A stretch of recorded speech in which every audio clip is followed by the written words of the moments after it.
आज दूसरी बार वही हुआ।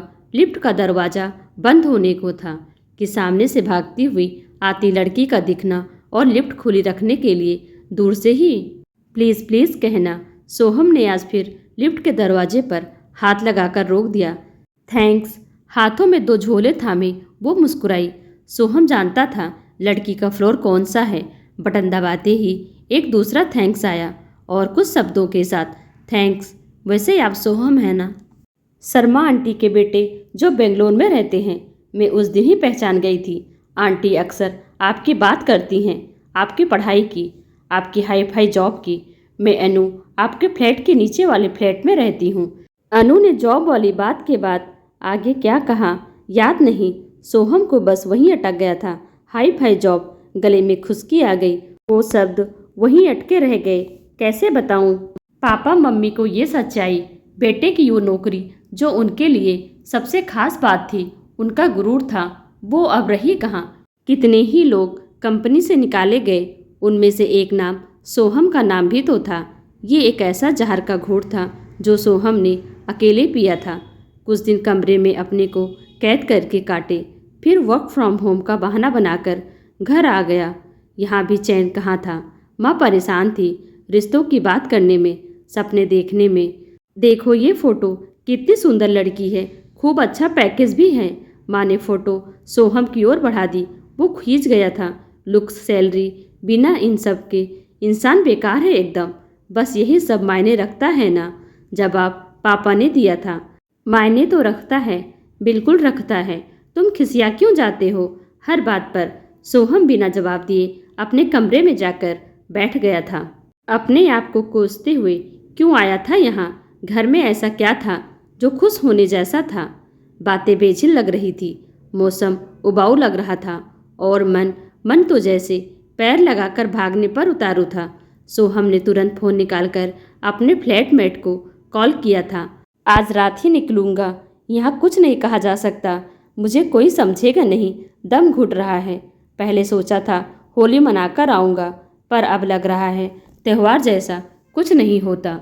फ़ोन को बिस्तर पर फेंककर सोहम खिड़की पर आकर खड़ा हुआ था। होली आने में करीब 10 दिन बाकी थे, लेकिन सड़क पर अबीर गुलाल के ढेर से लदे ठेले, दुकानों पर पिचकारियों के जमघट लग चुके थे। लड़ते झगड़ते बच्चे और उनको दुलार कर शांत कराती उनकी माँ। सोहम ने आंखों के कोने छुए, वहाँ नमी थी। कहाँ गया वो बचपन, वो जिद? क्यों नहीं जाकर लेट जाता माँ की गोदी में? क्यों नहीं कह सकता कि जॉब नहीं रही, कुछ हरकतें पूरी नहीं होती, सिर्फ बेचैनी बढ़ाती हैं। सोहम ने अपनी सूटकेस में सामान लगाना शुरू ही किया था कि नीचे वाली बालकनी से कुछ आवाज़ आई, जैसे तैसे कि कोई सुबक रहा हो। नीचे वाले फ्लैट में जो लोग रहते हैं उनको वह जानता था। सोहम ने झाँक कर देखा, अरे ये तो वही लड़की, लिफ्ट वाली। क्या नाम बताया था? हाँ अनु। खुद को रोकते हुए भी सोहम पूछ बैठा, हेलो एक्सक्यूज़ मी। अनु की भीगी पलकें ऊपर उठी। सोहम को खिड़की पर देख हड़बड़ा गई। आप ठीक हैं? कोई हेल्प? ना में गर्दन हिलाते हुए, आंसू पोंछते हुए अनु अंदर भाग गई थी। उसके बाद सोहम से कुछ भी पैक करते ना बना। कभी उस लड़की के दुख का कारण सोचता, कभी अपना दुख एक बार फिर हावी हो जाता। कुछ ना सूझा तो थोड़ी देर लेटा रहा, फिर सोसाइटी के गार्डन में आ गया। ग्राउंड फ्लोर पर पहुंचकर सोहम लिफ्ट के पास थोड़ी देर खड़ा रहा। जो घटना 2 बार हुई, आज वो तीसरी बार हो जाती तो। सोहम ने आसपास देखा, कोई भी लड़की नहीं थी जो भागकर इस ओर आ रही हो। लेकिन वो कौन थी जो पीछे बने मंदिर के पास वाली बेंच पर बैठी थी? कोई तो वजह थी जो सोहम को उस ओर खींच ले गई। हाय, क्या मैं यहाँ बैठ सकता हूँ? अनु ने तुरंत खिसक कर जगह बना दी थी। सोहम सीधे मुद्दे पर आया, पता नहीं मुझे कहना चाहिए या नहीं, लेकिन अकेले रोने से अच्छा है अपने दुख बांट लीजिए किसी से भी। कहने को तो सोहम कह गया, फिर अपनी बचकानी लाइन पर खुद ही झेप गया। समझाना जितना आसान है, अमल करना उतना ही मुश्किल। वो खुद बांट पाया क्या? अनु ने बेंच का रंग खुरसते हुए कहा, दुख बांटा नहीं जाता, स्वीकार किया जाता है। वही कोशिश कर रही हूँ। सोहम का ईगो हर्ट हुआ था। ऐसा लगा जैसे अनु ने उस पर ही उंगली उठा दी हो। टूटते ईगो की भरपाई करने के लिए सोहम ने थोड़ी और समझदारी दिखाई। हाँ, बांटने से कोई फायदा भी तो नहीं, कोई और समझ ही नहीं सकता। अनु ने फिर बात काट दी थी। ऐसा नहीं है, हम अपने दुख को खुद ही नहीं एक्सेप्ट कर पाते, अपने मन में कहीं छुपाकर ढक देते हैं। जो खुद नहीं देखना चाहते वो दूसरे कैसे देख पाएंगे।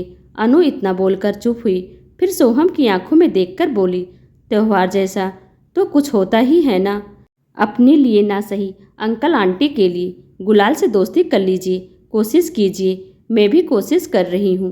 सोहम को याद आया फ्लैटमेट से की बातें अनु ने बालकनी पर सुनी थी।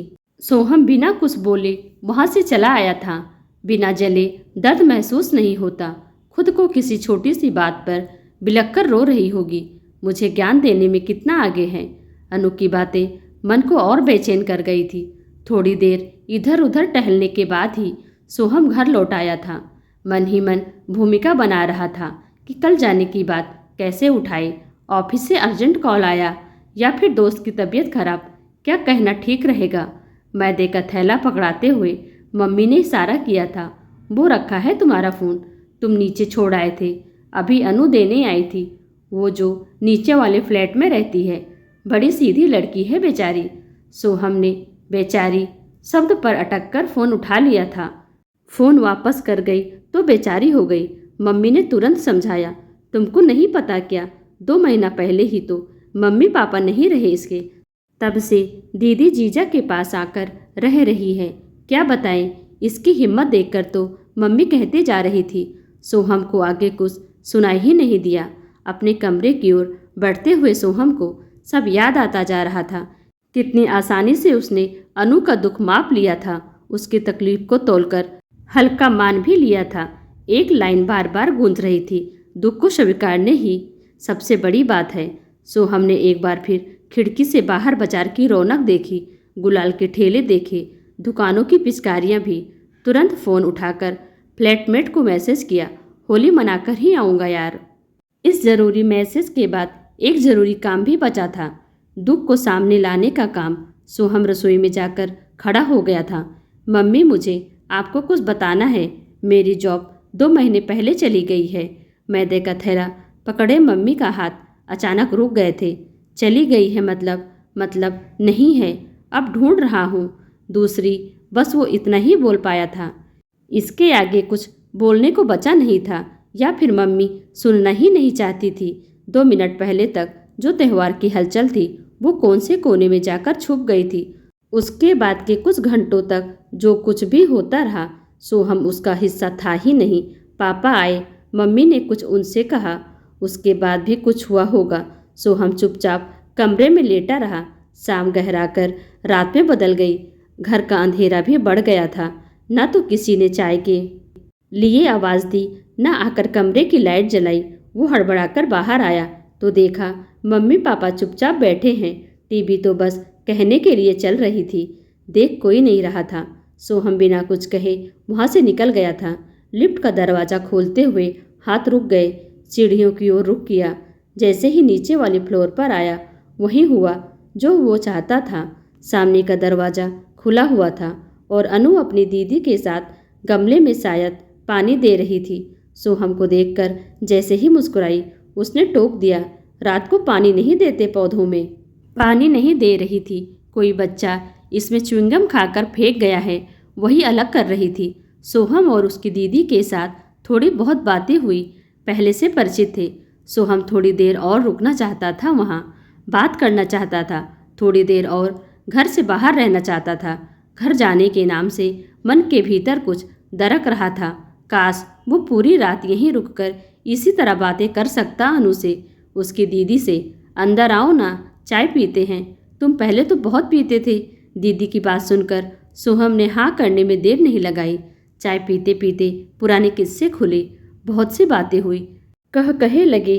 अचानक उसकी दीदी ने पूछ लिया, और बताओ जॉब के क्या हाल हैं? सब बढ़िया। सोहम ने 1 सेकंड का टाइम लिया, एक नज़र अनु को देखा और लंबी सांस खींचकर बोला, वो वाली तो नहीं रही, अब दूसरी ढूंढ रहा हूँ। दीदी चौंक कर बोली, सीरियसली? चलो कोई बात नहीं, ये अच्छा है कि तुम इस बात से परेशान नहीं हो। सोहम ने कनखियों से अनु की ओर देखते हुए कहा। पहले परेशान था, खुलकर कह भी नहीं पा रहा था। फिर किसी ने समझाया कि दुख जब तक एक्सेप्ट नहीं किया जाता तब तक ज़्यादा परेशान करता है। अनु अचानक सकपका गई थी। दीदी ने भी ये बात नोटिस की थी। सोहम को लगा जैसे वो बहाने से कप अंदर रखने चली गई थी। सोहम ने हिचकिचाते हुए पूछा, आपका phone number, if you don't mind. Anu के बिना कुछ कहे फ़ोन नंबर बता दिया था, लेकिन बस 10 डिजिट बताकर वो फिर चुप हो गई थी। वैसे भी इतनी देर से इन तीनों की बातों में अनु की भूमिका श्रोता की ही थी। वो घर वापस जाने के लिए उठा तो दरवाजे तक दीदी आई। सोहम, 1 मिनट रुको। उन्होंने अंदर झाँक कर देखा, अनु नहीं थी। थोड़ा रुककर बोली, मम्मी पापा के जाने का सदमा हम सबको लगा, लेकिन धीरे धीरे हमने इस दुख के साथ रहने की आदत बना ली है। कामकाज, गृहस्थी, इन सब में उलझे हुए हैं, लेकिन अनु, उसके लिए वक्त ठीक उसी पल ठहर गया है जब वो हादसा हुआ था। सोहम ध्यान से पूरी बात सुन रहा था। दीदी ने आगे कहा, तुम अभी जो बात कह रहे थे वही उसको समझाओ ना। दुख से जितना भागोगी उतना ही। इतना कहते हुए उनकी भी आवाज़ भर गई थी। सोहम चाहकर भी नहीं कह पाया कि ये बात तो खुद अनु ने मुझसे कही थी। उसने बस इतना कहा, हाँ दीदी, मैं बात करूँगा उससे। आप भी अपना ध्यान रखिए। भारी कदमों के साथ सीढ़ी चढ़ते हुए वो अपने घर तक आया था। मन थोड़ा और ख़राब हो गया था। इतनी देर से वह घर से बाहर था, लेकिन एक भी फ़ोन नहीं आया था। नौकरी छूटना क्या इतनी बड़ी वजह थी जिसके लिए अपने बच्चे से प्यार होना बंद हो जाए। घर का दरवाज़ा खुला हुआ था। बाहर कमरे में पापा तो नहीं थे, लेकिन मम्मी उसी तरह उदास चेहरा लिए बैठी थी। खाना रखा था तुम्हारा, खा लो, मुझे भूख नहीं है। बस इतना कहकर सोहम अपने कमरे में आकर बैठ गया था। जी में आ रहा था कि फपक कर रो पड़े और मम्मी से पूछ ले कि हम सबके बीच इस नौकरी का ही रिश्ता था। उस रात भी भूखा सोया, अगली सुबह भी नाश्ता करने से मना कर दिया। दोपहर के खाने के लिए भी मना करते ही मम्मी के भीतर का लावा फूट पड़ा था। किस बात का गुस्सा दिखा रहे हो खाने पर? सोहम ने भी तुरंत पूछ लिया। पहले आप बताइए, आप किस बात से नाराज़ हैं? क्योंकि मेरे पास नौकरी नहीं है, अब मैं किसी काम का नहीं, इसलिए आप सब मुझसे बात करना छोड़ देंगे। चला जाऊं अभी इस वक्त घर से। बोलते हुए सोहम की आवाज़ भर आई थी। मम्मी ने एक पल के लिए टिककर उसको देखा, फिर आगे तुरंत बढ़कर गले लगा लिया था। बहुत बड़े हो गए हो क्या जो इतनी बड़ी बड़ी बातें कर रहे हो? बच्चे कभी भी काम के या बिना काम के होते हैं, शर्म नहीं आई तुमको? यह सब बोलते हुए सोहम चुपचाप बैठा रहा। आंखों में आंसू भरे रहे, छलकते भी रहे। मम्मी ने ही आगे कहा, बात नौकरी जाने की नहीं है बेटा। खराब तो हमें यह लगा कि तुमने कितने दिन तक यह सब छुपाए रखा। अब बताओ, कौन किसके लिए अजनबी है? पापा को भी कितना खराब लगा। कल से वो भी भूखे हैं। आंसू इधर भी थे उधर भी थे, सब कुछ साफ हो गया था। सोहम ने पापा के पास जाकर माफ़ी मांगी। सबने साथ खाना खाया। ऐसा लगा जैसे कभी कुछ हुआ ही नहीं था। सच ही तो कहा था अनु ने, दूसरों को समझाने से पहले खुद समझना स्वीकार करना जरूरी होता है। सोहम मन ही मन गुड़ा भाग करते हुए एक बात जो तय कर चुका था, जिसकी वजह से वो इतने बड़े भंवर से निकला, उसको थैंक्स कहना तो बनता है। और थैंक्स कहने का तरीका क्या होगा वो सोच चुका था। उसी दिन शाम को सोहम बालकनी से देखता रहा। जैसे ही अनु पार्क जाने के लिए बिल्डिंग से बाहर निकली, सोहम तुरंत घर से निकल गया। अरे तुम भी यहाँ, कहीं मेरा पीछा तो नहीं कर रही हो? सोहम ने हंसते हुए पूछा था। अनु सिर झुकाकर बस नहीं बोल पाई। सोहम ने एक कोशिश और की। पता है, घर में सब ठीक हो गया, अब मैं इतना हल्का महसूस कर रहा हूँ। उधर फिर वही सन्नाटा था। सोहम ने गौर किया था कि हर समय अनु ऐसे नहीं रहती थी। कभी सामान्य ढंग से हंसती बोलती बात करती थी, और कभी ऐसी चुप की शब्द ही ना हो उसके पास। शायद अकेले यहाँ बैठकर उसकी ये तकलीफ और बढ़ जाती होगी, या फिर वो जानबूझकर यहाँ अकेले बैठती है अपनी तकलीफ के साथ वक्त बिताने के लिए। वैसे अनु आगे क्या सोचा है? और पढ़ाई या जॉब? अपना सोचा हुआ कुछ होता है क्या? अनु का सवाल भीतर तक छलनी कर गया था। पता नहीं उसको ठीक करने के लिए या फिर अपनी बात रखने के लिए सोहम कुछ ऐसा बोल गया जो उस वक्त बिल्कुल नहीं कहना चाहिए था।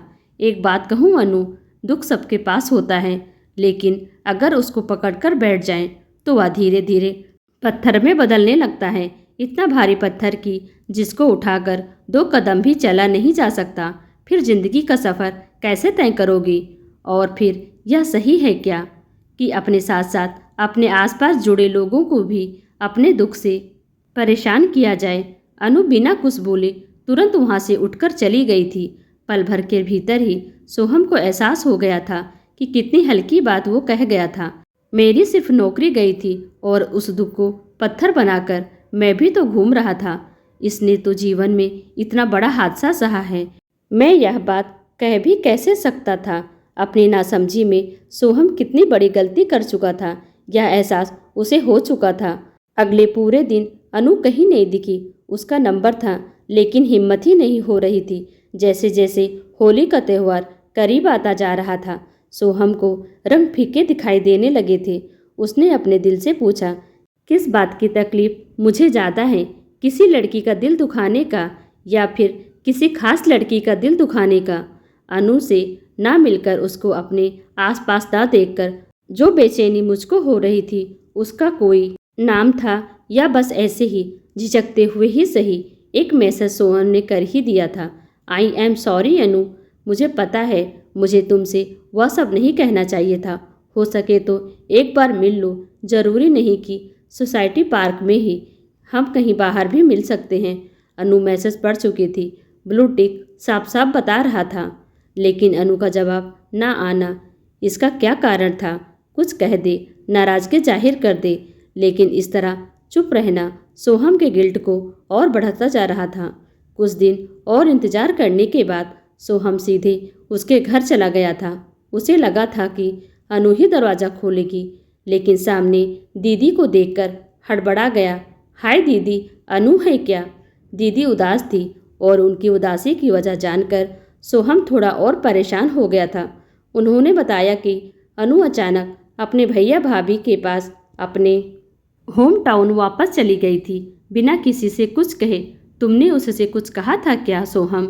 दीदी के पूछते ही सिर पर गिल्ट का बोझ थोड़ा और भारी हो गया था। हाँ दीदी, बस मैंने उससे यही कहा था कि उसको भी अपने दुख को एक्सेप्ट करना पड़ेगा। वह खुद दुखी है और आसपास सबको दुखी कर रही है, या भी उसको सोचना चाहिए। दीदी ने कुछ कहा नहीं, लेकिन साफ दिख रहा था कि वह भी यह बात जानकर खुश नहीं हुई थी। उन्होंने ना तो अंदर आने के लिए कहा, ना ठीक से बात की।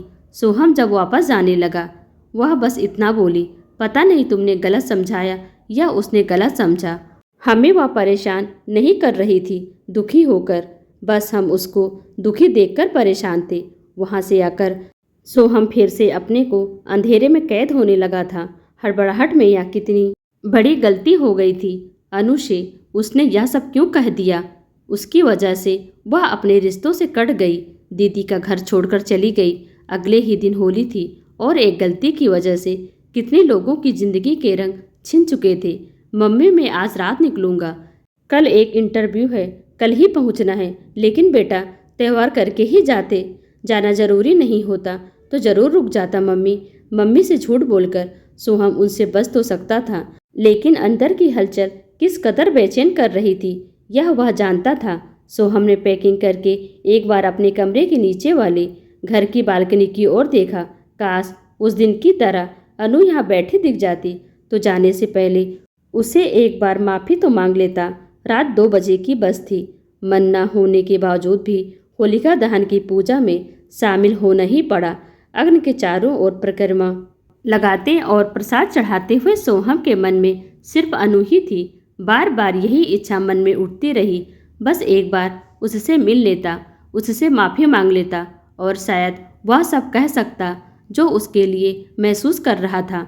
पूजा करके सोहम लिफ्ट की ओर आ ही रहा था, तभी मम्मी को साथ न पाकर पीछे मुड़कर देखा।